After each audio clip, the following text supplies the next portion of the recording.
Spring is often called galaxy season, and rightfully so. Everything from Bode's Nebula to the Leo Triplet to the Virgo Cluster of galaxies, which is made up of hundreds of them that are millions of light years away. Yet we can still see them with our own eyes in our own backyards with a telescope or with the lens and sensor of our cameras. In today's video, I'm going to be walking you through some of the best deep sky objects that you can go out to see or image this spring.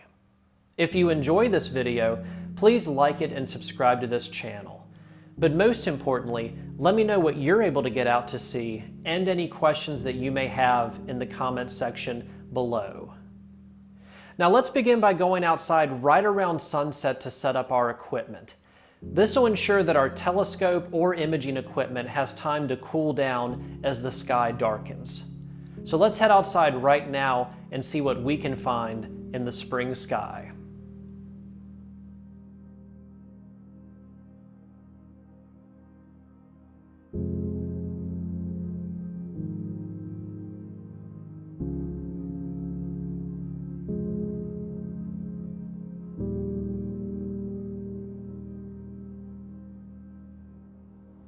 It's about an hour and a half after sunset, and I'm outside on a beautiful night with my equipment set up and ready to go to do some observations and take some images of some of the best deep sky objects that the spring sky has to offer.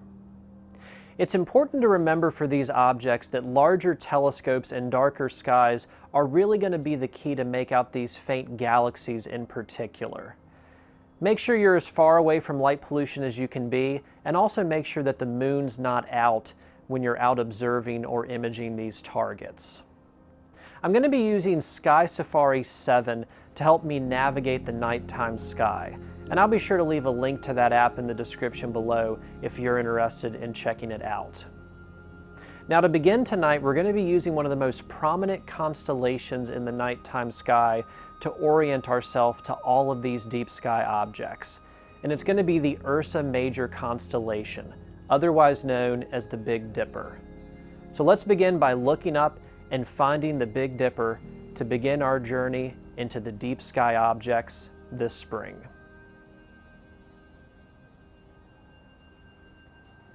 Start out with your finder scope and a low magnification eyepiece whenever you're looking for objects in the night sky. Star hop from bright star to bright star until you get to the deep sky object that you're looking for.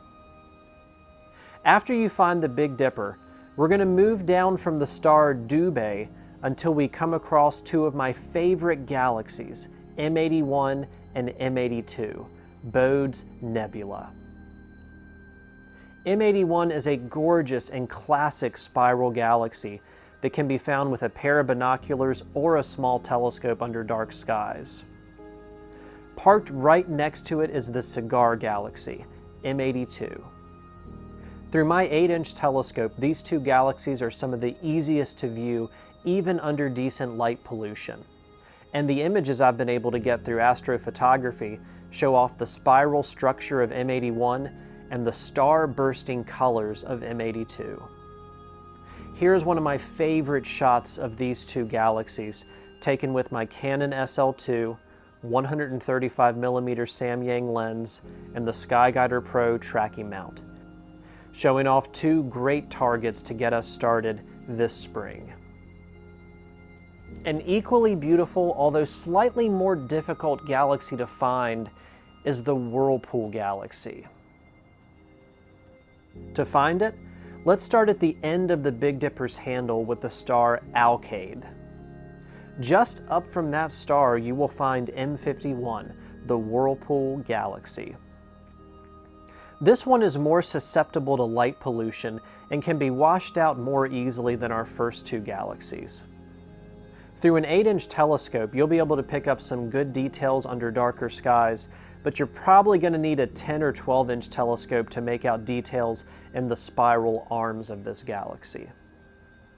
Next, let's switch things up a bit by taking a look at a nice globular cluster in the spring sky. Containing roughly 500,000 stars, It will show up as a blurry, faint object through binoculars and begin to resolve itself sharper and sharper as you move to larger and larger telescopes. Through my 8-inch telescope, it appears as a blurry core with fine details stretching out almost as though a salt shaker had been dropped on this part of the sky. Let's reset on Ursa Major and move our way over to the constellation Cancer for one of my favorite open clusters, M44, the Beehive Cluster. This object is one of the few on this list that is also visible with the naked eye. Through binoculars and a telescope, you'll begin to see more and more of the 1,000 stars that make it up. While you're viewing the Beehive Cluster, move on over to M67, another fine open cluster in this constellation. As we continue our journey through the nighttime sky this spring, we come across a collection of 2 Messier objects and 1 NGC object. These 3 galaxies are collectively known as the Leo Triplet. This collection of 3 spiral galaxies is a popular target for astrophotography and can be a nice view in larger telescopes under dark skies as well. It's one I definitely have on my list to image this spring. I would encourage you to share this target or any other picture that you take of the nighttime sky with me. That brings us to the main event for the spring, a collection of targets that literally consists of hundreds of galaxies that are millions of light years away. It's one of the densest parts of space for us to view for the faint, fuzzy galaxies that we all love to hunt down, and we call it the Virgo Cluster. Be sure your eyes are properly adapted to the dark, and spend your time looking for more and more faint, fuzzy galaxies popping into the field of view as you scan this part of the sky. Let's begin in the lower region of Virgo by studying the brightest galaxy in it, M49. Let's then move up to Virgo A, M87. Another impressive galaxy that is pretty close to the center of this galaxy cluster. A favorite of mine to image is the Coma Pinwheel Galaxy, whose beautiful blue spiral structure will show up in your astrophotography. If you live in an area with limited light pollution, begin by scanning this part of the sky with a pair of binoculars to see how many of the tiny, faint, fuzzy galaxies you can make out. For most of us, however, a medium to large telescope is going to be needed to begin our study of this region of space. As we move back down into the core of Virgo, we come across an incredible view through the eyepiece of your telescope or the lens of your camera, Markarian's chain. M84 and M86 make up the brightest part of this intergalactic chain of galaxies. The beauty of this particular structure and the immensity of hundreds of galaxies that make up the Virgo cluster is why I keep coming back to this part of the sky to observe and image year after year in the springtime. The beauty and scale of the heavens above is shown by few things like the Virgo cluster of galaxies. Those are just some of the best deep sky objects that you can get out to see every spring. If there's anything I left off this list for this time of year that you enjoy to go out and see, please be sure to let us know what that is, and let me know of any questions that you may have about astronomy or astrophotography in the comments section below.